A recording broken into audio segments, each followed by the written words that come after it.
This brings the total number of confirmed cases in the country to 33.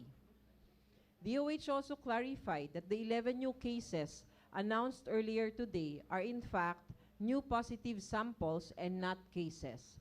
Upon verification, DOH reported that 2 of the new positive samples received by the Epidemiology Bureau of DOH are repeat tests on samples taken from patients 7 and 8. The 13 new cases are admitted at various hospitals. Dr. Jose N. Rodriguez Memorial Hospital and Sanitarium for patient 21, Cardinal Santos Medical Center for patient 22, San Lazaro Hospital for patient 23, St. Luke's Medical Center, Quezon City for patient 24, New Clark City Quarantine Facility for patients 25 to 26, and the Medical City for patients 27 to 33 respectively. Of the 13 new cases, patients 21 to 24 are currently in stable condition, patients 25 to 26 are asymptomatic, and statuses of patients 27 to 33 are for verification. The EB of the DOH is conducting comprehensive contact tracing activities for all cases. DOH is also in close coordination with local government units and Center for Health Development for the implementation of infection prevention and control measures at the local level, and the Philippine National Police and other government agencies and concerned stakeholders for identification and management of close contacts. With the increasing number of cases, I implore everyone to fully cooperate with us in investigation and contact tracing activities. Individuals with a known history of exposure and travel presenting with mild symptoms are advised to self-isolate and undergo home quarantine for 14 days. Those presenting severe and critical symptoms need to be immediately admitted to our health facilities. Please contact DOH and call the designated hotline at 028-651-7800 local 1149 to 1150 for appropriate management and referral, our health secretary said. I would like again to remind everyone to please help us practice personal preventive measures such as proper hand hygiene, cough etiquette, and social distancing. We also advise everyone to avoid visiting public places and or attending mass gatherings at this critical time. Only with your cooperation and support can we win our fight against COVID-19, our health secretary concluded. Thank you, Assistant Secretary Vergeire. We are now opening the floor for questions. Yes, sir. Ma'am, from DCWB, Sam Nielsen po.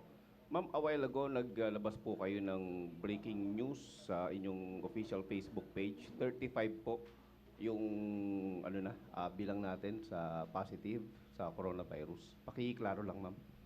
Yes, sir. We'd like to apologize for that mistake because earlier than that time, sir, there was this post coming from the health emergency meeting coming from WHO or the World Health Organization, wherein they initially reported the 35 cases.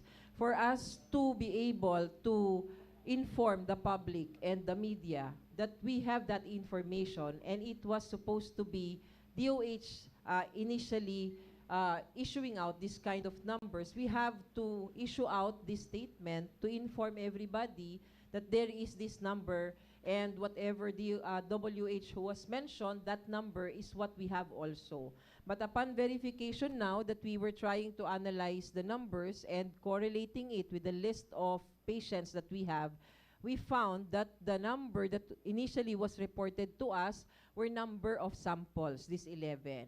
And while we did our validation, we only found 9 new cases. So now we are correcting it, and again, we apologize. We have placed down or tinanggal na po namin yung post namin for this 35. Para po malinaw ngayon, this now we are officially saying we have new 9 cases, hindi po 11, siyam lang po. Total of 33 cases now in the Philippines for COVID-19. Sir Rafi, and then the guy at the back. ASEC, what does this mean? What have you found out based on the information that you've gathered? Are these cases related or linked to one another somehow, or are they isolated in different areas? Kasi po iba-ibang lugar sa Metro Manila. Rafi, actually, nung nakuha namin ito, wala pa kaming ganong kadaming ebidensya or information because we just got this this morning, no? Mga alas 9 or alas 10. So ngayon po, pinapunta na namin lahat ng teams namin. Again, we have already expanded our teams that goes for investigation for these different cases. At yung pong impormasyon, makukuha pa namin pa isa-isa yan mamayang gabi. So hindi pa ho namin masabi. Although, meron na ho tayo nakikita na doon po sa ibang mga past na cases, nakikita na natin yung relasyon ng iba. No? Yung iba magka-partner sila, yung iba mag-asawa. So nakikita na ho natin yan isa-isa ngayon. Ma'am, sorry, follow up lang po. Ano po ang protocol sa pag-quarantine or yung procedure sa mga condo? Kasi po may na-announce po ang Quezon City Government kanina na meron pong positibo na nakatira sa isang condo. Ano po yun? Is everyone living in that condo subject to quarantine? No, sir. Ganun pa rin ho ang ating protocol. No? Kung ano po yung protocol natin for contact tracing, kung ano po yung ginagawa nating batayan para sa contact tracing, yun pa rin. Kung halimbawa ikaw ay may direct interaction talaga doon sa taong nagpositibo, nandoon ka doon sa perimeter na nung nagsisimptomas siya or he was symptomatic, you were there and interacting with him closely. Kung kasama ka sa isang kwarto na confined, kung kasama ka niya for the past 14 days before he got sick, and then you are part of those initial contacts that we need to investigate. Please pass the mic to the gentleman at the back. Hi, Asa. Good afternoon. Johnson po from DZMM. Doon ho sa 33 cases na binabanggit po ninyo, pwede bang mas specify natin nasaan yung big concentration ng mga pasyente? Big concentration? Nasaan po yung malaking bilang ng pasyente doon sa 33 positive cases? Nakakalat po, sir. Iba-ibang lugar tayo sa ngayon, meron dito, no? So, hindi pa ho natin masabi kung pag naidagdag natin doon sa iba, because hindi pa rin ho namin nakukuha yung exact addresses ng ibang nadagdag, kung ito ay magkakaroon ng malaking porsyento sa isang lugar dito sa ating bansa o ito ay nakakalat, no? We'll give it to you tomorrow. Ma'am, you mentioned that cases 25 and 26 are asymptomatic. So does it mean, ma'am, na marami pang pwedeng positive na nandiyan na hindi pa nang nade-detect? Ma'am, ito po ay isang sinasabing initial pa lang itong asymptomatic. We need to further or to probe further kung ano talaga nangyari. Kasi katulad po ng sabi natin ngayon, marami po sa ating mga kababayan maaring nakakaramdam ng mild symptoms. But because of, alam po natin yung pag mild, minsan ipinagsasawalang bahala natin, so minsan hindi siya nare-report. Tinitignan pa ho natin kung nangyari po ito dito sa patients 25 to 26, considering na hindi naman natin nakikita yung viral load nila, no? Kapag tinetest kung positibo o negatibo para malaman baka naman resolving na o nag-uumpisa pa lang yung sakit nung nakuha natin kaya wala pa siyang simptomas. How far or how dear are we from declaring yung community transmission? We need to get all information by tonight so that we can readily analyze kung makakapagsabi tayo that there is sustained community transmission. Pangalawa, meron po tayong inaantay na gene sequencing na ginagawa natin ngayon dun sa mga samples no, ng ating mga pasyente na positibo para malaman natin talaga based on science, based on evidence, kung talagang may epidemiologic link ang bawat isa. May relasyon ang bawat isa. Doon natin malalaman kung meron tayong community transmission o wala. Yes. Ma'am, sorry. Ma'am, Secretary Duque mentioned this morning that it's okay to go swimming this summer kasi yung virus namamatay sa heat. May nabago ba sa ebidensya? Yun pong mga ebidensya natin, of course, may mga kinakalap pa rin ho natin at pinag-aaralan. So kung halimbawa po sa mainit, yung iba pong mga sakit, no, sinasabi kapag mainit, namamatay talaga. So maaring maibase natin sa ganun ang mga pananaw na ganyan na maaring mamatay pagka mainit ang araw. Ma'am Aiko. Hello, Ma'am. Aiko Miguel from UNTV. Ma'am, would just like to get details of it. Yung regarding sa you've mentioned na gene sequencing, FDA already issued a certificate of exemption sa test kit. Is it related to it po, Ma'am? the rapid test kits that FDA was pertaining to was the rapid test kits which was produced locally. Okay, ito po ay binigyan na ng Certificate of Exemption ng ating Food and Drug Administration. So ito pong rapid test kits, ginagamit po ito, it has a shorter turnaround time. It would give you around 45 minutes to 2 hours processing lang, no? Kaya gusto natin magkaroon ng ganito sa ating bansa para mapabilis at ma-extend din ang capacity ng laboratorio. Compared to gene sequencing, which is really studying the sequence of the genetic makeup nung sa isang tao para malaman mo, no? Halimbawa, ikaw ay galing kang Taiwan, doon ka nagkaroon ng kaso, kapag tinest ko yung katabi ko, makikita natin, galing din bang Taiwan yung COVID na nakuha mo o galing dito sa isang pwesto. That's why we're doing gene sequencing because with this, we're now using science para malaman natin kung talagang may mga relasyon and we have evidence to back us up if ever we will declare sustained community transmission. Ma'am, dun sa mga nadagdag po na PUIs, most likely because of gene sequencing, nakikita niyo po na related po sila dun sa mga unang confirmed cases po natin? Yes, ma'am. Kung sakasakaling lumabas ng gene sequencing, hindi po siya patient under investigation, ha? Linawin natin. Ang gene sequencing natin, yung mga positibong kaso. So ngayon, if we say we have 33 cases na total, itong 33 na mga kasong to, ang lalagyan, gagawa natin ng gene sequencing, at ito ang pag-aaralan kung may mga relasyon sa isa't isa. So kahit na yung kaso natin na dati pa, no? Maari nating isama para malaman natin kung may relasyon siya dito sa mga bago nating kaso. Sir Jove. Ma'am, may initial information na tayo kung ilan yung mga cases na pwede natin malink doon kay case number 5 kasi siya yung pinakauna natin for local transmission. And ilan doon sa new cases yung kumbaga parang sort of imported dahil galing sila sa ibang bansa? Wala pa kaming impormasyon, no, about yung analysis mismo nung sa contact tracing natin. Binubuo pa lang natin, although we've received initial information already regarding the numbers that were assessed, no, based on the tracing for contacts of these different patients. Pero hindi pa rin natin masabi, no, kung may relasyon sila, kung contact sila nung number 5, kung contact sila nung number 7 or number 8. Siguro in the next 2 or 3 days, malalaman po natin lahat and we can give you a tree, no, para makita nyo na nagsasanga dito, maiintindihan natin lahat. Okay? As to the imported cases versus those na probably local or wala talagang pinag-o-originatean yung ating sakit, meron lang po tayo pa rin hanggang sa ngayon yung ating mga datos mula patients 1 to 10. Yung sinabi natin dati, no? Yung isa nag-travel ng Japan, yung isa nag-travel ng US and South Korea, yung 86 years old. And then meron tayong mga initial na nakalap na impormasyon galing dito sa patients 10, 11 to 20 na we are still verifying and maybe by tomorrow we can already give you complete data. Okay? Bigay mo lang sa amin yung ngayon, ayaw namin magbigay ng inaccurate ang data namin. Ha? Ma'am, may information tayo dun sa status ng mga elderly patients natin kasi throughout the day parang paulit-ulit na sinasabi na namatay na or... Oo, no, meron tayo, no, hindi pa ho sila patay. Isa ho ating, gusto nating klaruhin yan, no.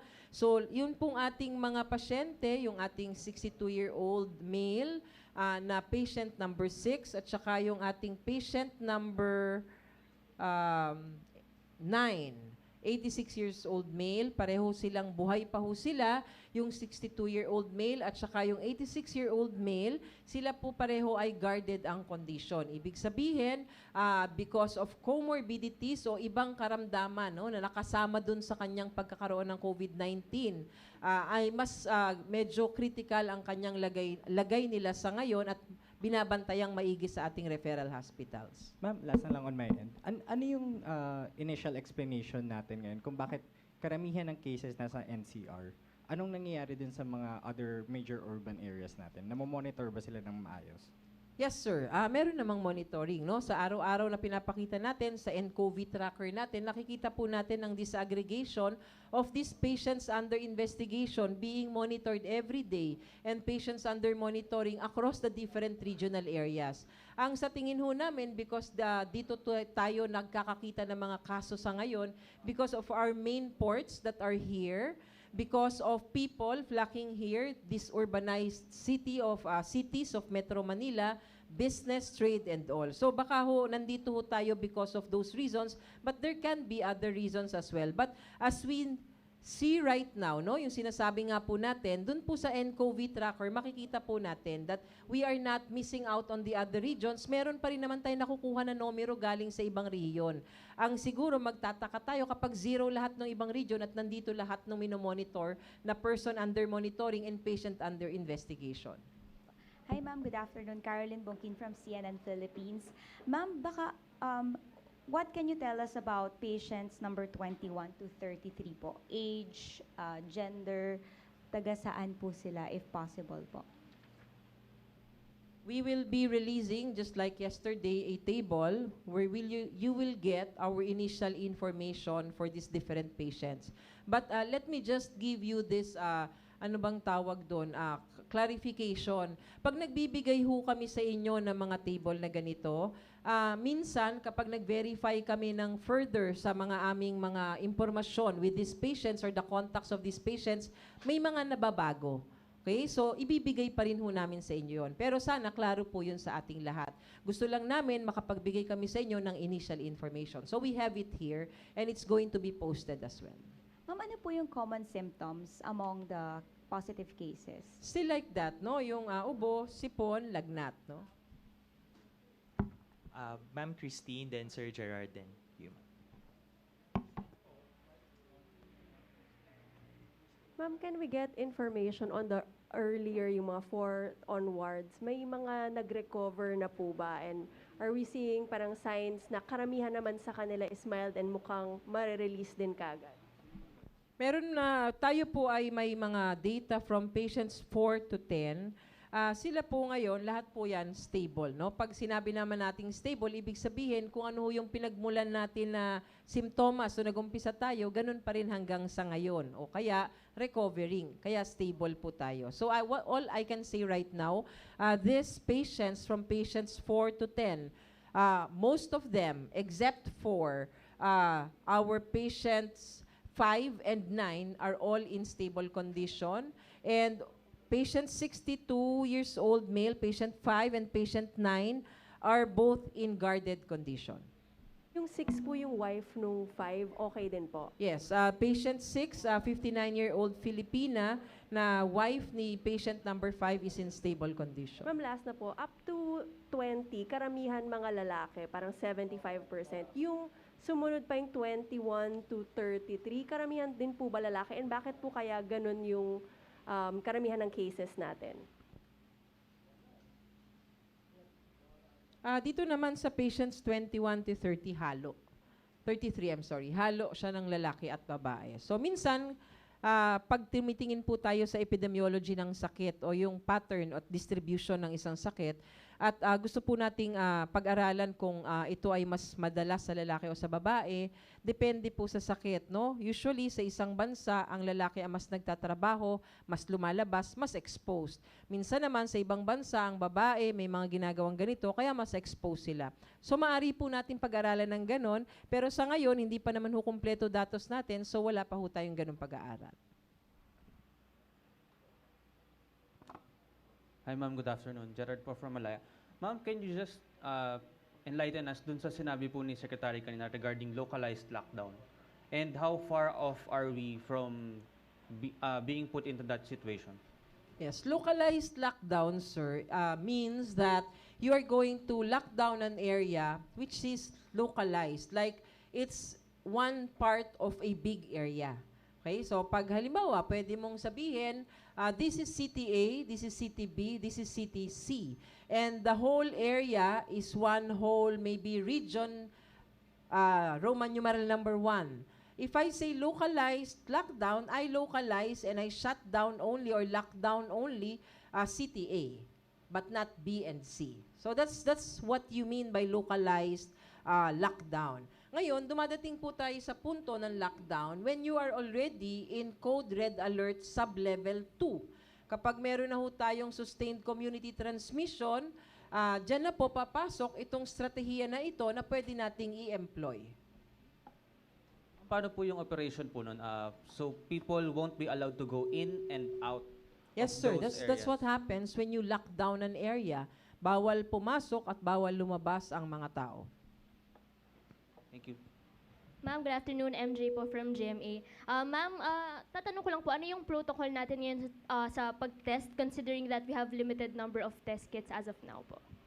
It's still the same, ma'am. Yung testing kits na yan, sinasabi limited, it's adequate as of now based on the current number of cases and number of requests for testing, no? Meron ho din tayong forthcoming deliveries na magkakaroon tayo. Meron ho tayong in-process na procurement. And of course, we are trying to coordinate and partner with agencies and abroad. So, mabigyan pa tayo ng iba pa. So, for now, it's adequate. Opo. Ma'am, if possible po, how much po yung cost sa ating diagnostic procedure po and do we need additional budget po for testing? Ang isang test ay hindi naman ganun ka-accurate ang estimation kasi ginagawa sa isang gobyernong pasilidad katulad ng RITM. So yung cost namin might be so different when you go out and have it in the private. Pero sa ngayon, kami po ay nakaupo na at nakapag-request na ng mga budget na extra para makabili tayo ng mga kailangan, para ma-expand ang capacity ng ospital, ng laboratorio, para makapag-strengthen tayo lalo ng ating surveillance. So ito naman ay ginawa kanina pong umaga sa House of Representatives, nakapag-approve po tayo ng amount of money na pwede na nating magamit. No? And also, meron na hong pledges. Even the President last night has been the one na nag-announce, no, na meron kaming ganitong pera coming from an agency of government and another from another agency of government. So lahat po ito, nagtutulong-tulong lahat ng ahensya para meron tayong kaukulang budget sa mga pangangailangan natin sa sitwasyong ito. Opo. Ma'am, last na lang po sa akin. Ano po yung tips natin sa mga commuters natin na medyo nahihirapan na i-practice ang social distancing po? Yes, especially pag LRT, no? So sa ngayon, pinag-iisipan na ho, meron ho kaming technical advisory group.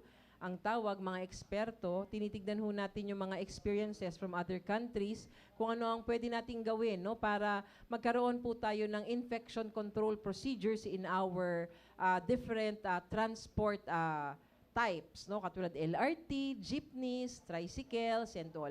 So dito po naman sa mga jeepneys and meron na ho kaming binabalak. We like to sit down with operators of buses, jeepneys, para po maturuan natin sila on what they are supposed to do. Especially during these times na talagang kailangan talaga yung ating infection control procedures. And LRT, we will be sitting down with them so that we can employ also these infection control procedures like having guns dun sa pagpasok or maybe the sanitizers and alcohols in different or strategic areas in the... Ma'am, ilan po yung current inventory ng testing kits ng RITM? Current inventory is about 2,000, a little above 2,000. Tapos ma'am, yung testing kits from UP, pwede na rin po yung gamitin ba ng ibang mga ospital?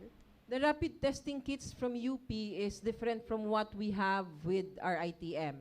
Yung testing kits natin or kits natin from RITM, ang ginagamitan po nito yung PCR, yung RT-PCR na equipment.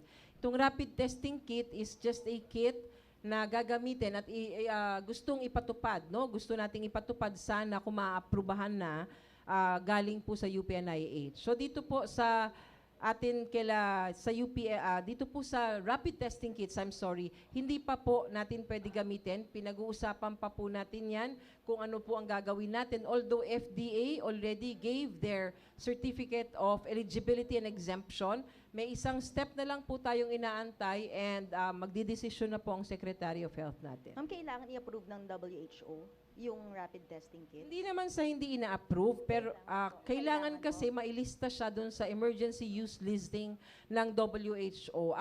Merong tayong rate limiting step na parang merong silang kailangan na i-comply kung saan kailangan pang kunin sa ibang bansa, no, yung para doon sa requirement ng WHO na yon. So that's a step na pinag-uusapan ngayon ng both WHO, DOH, at saka nung mga gumagawa nitong rapid testing kits na to. Ma'am, ano ma'am yung mga referral hospitals na pwedeng mag-handle ng COVID cases? Lahat po, ma'am. Everybody.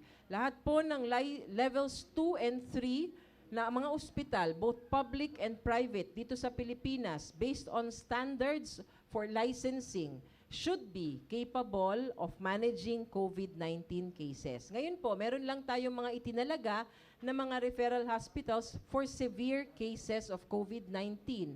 You can bring patients, ang usapan, para hindi tayo nagkakaroon ng overloading para sa severe cases sa RITM, sa San Lazaro Hospital, and sa Lung Center of the Philippines. Yan po ay may polisiya tayo doon. For the rest, mild cases can go to them. Ma'am, sorry, guidelines po for home quarantine. How do people do it? Meron ho tayong guidelines na pinalabas for home quarantine at i-share natin sa lahat, no? But for home quarantine, of course, yun ang pinaka-importante pa rin. Kapag ikaw ay umuwi, may simptomas ka, at sa tingin natin ay related sa COVID-19, kailangan po mag-isolate kayo, ihiwalay ang mga kutsara, ang mga plato, ang mga baso, and most parang at the very kailangan hindi ka nakikipag-interact sa pamilya mo. Kung hindi maiiwasan, may simptomas ka, mag-mask ka sa loob ng bahay nyo. But still, minimal pa rin dapat ang pakikipag-interact. Kung wala po kayong sariling kwarto, use a mask if you're symptomatic. Ma'am, last na po. Ma'am, are we concerned about the possible spread of COVID-19 in depressed areas na limited po ang resources for sanitizers, alcohol, etc.? Nandun lagi yung threat na yon, ma'am, kahit hindi sa COVID-19. No? Lagi naman natin gustong alagaan at gustong tutukan ng mga ganitong lugar sa ating bansa. So sa ngayon po, kapag kaganyan, lalo na ngayon naghahanda tayo, isa po sila sa binibigyan nating focus ngayon kung paano natin gagawin yan if and when dumating tayo sa punto ng sitwasyon. Thank you. Ma'am, from case 1. Last 3 questions, please make it quick. From case number 1 po. Sir, then ma'am, then Sir JC. Hi, ma'am, good afternoon po. John Eric Mendoza po from for Manila Times. Galing lang po sa desk. Pinapatanong po if possible po na magkaroon ng reinfection among dun po sa 33 cases as observed in Japan. Opo. Dati pa ho sinasabi yan, no? Yung recurrence, reinfection, ibig sabihin umuulit yung infection, nagnegatibo ka na, pero hanggang sa ngayon po, wala pa ho tayong enough evidence, no?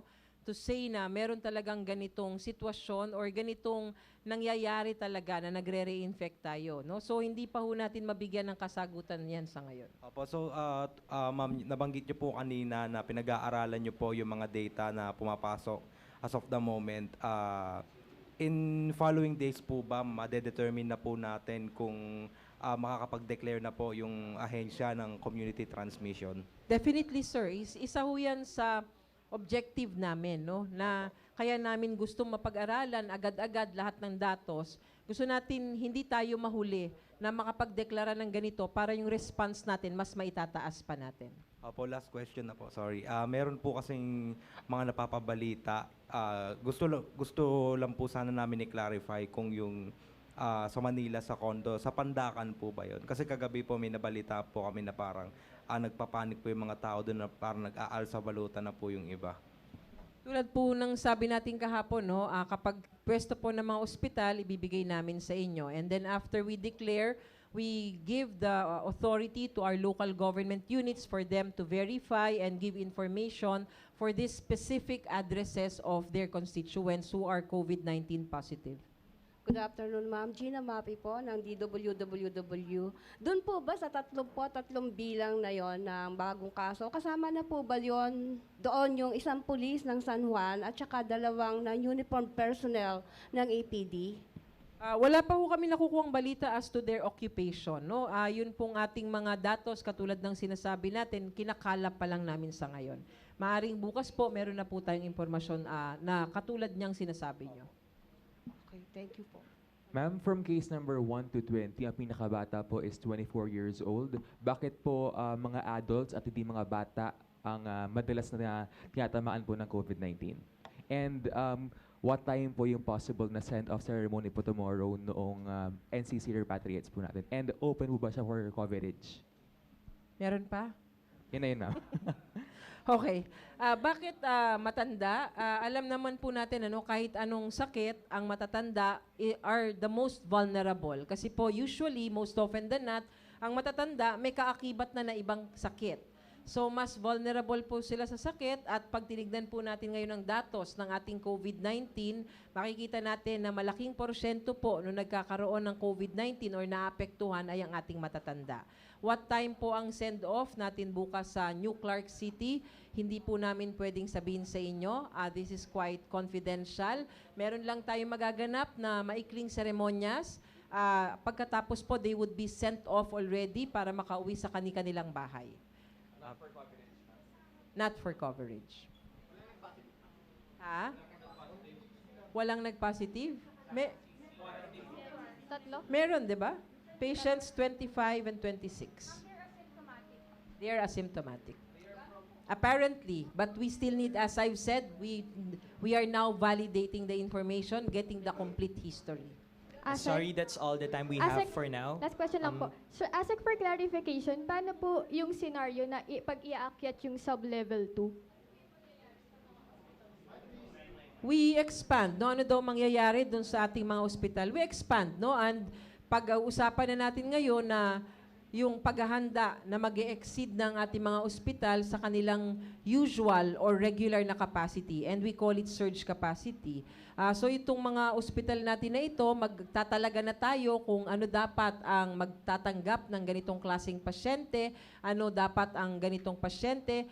Meron na ho tayong initial stages ng paghahandang ito kung saan inutusan na ho natin ang ating mga gobyernong ospital na simula sa, I think yesterday, wag na muna magtanggap ng private patients.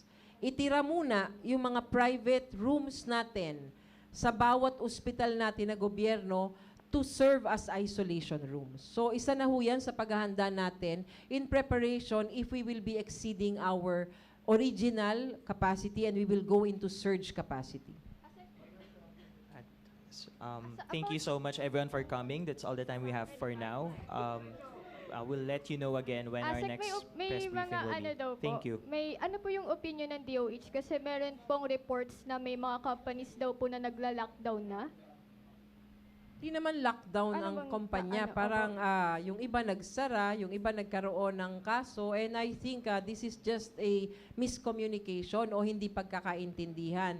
Yung iba pong kumpanya, pag nalaman na may isa silang empleyado na may sakit, isinasara na ang buong kanilang kumpanya na hindi naman po dapat. So, iyan po ay nakikipag-coordinate tayo ng maayos sa ating mga companies na ito. And nananawagan po kami sa mga kumpanyang ito kung kailangan nyo po ng tulong para sa guidelines kung paano natin gagawin yang kung meron kayong positibong kaso sa inyong lugar, maaari po kayong tumawag sa hotline namin at mabibigyan po namin kayo ng assistance. ASEC, may possibility po ba na matransfer yung virus sa cash? And nag-recommend na po ba tayo sa BSP na maglinis po ng mga banknotes po?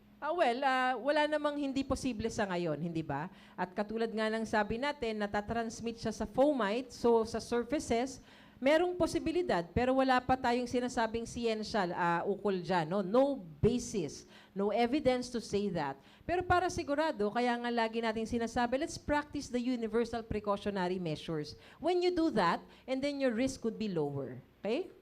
We're sorry, we really have to wrap up. Thank you so much, everyone, for coming, and we'll see you again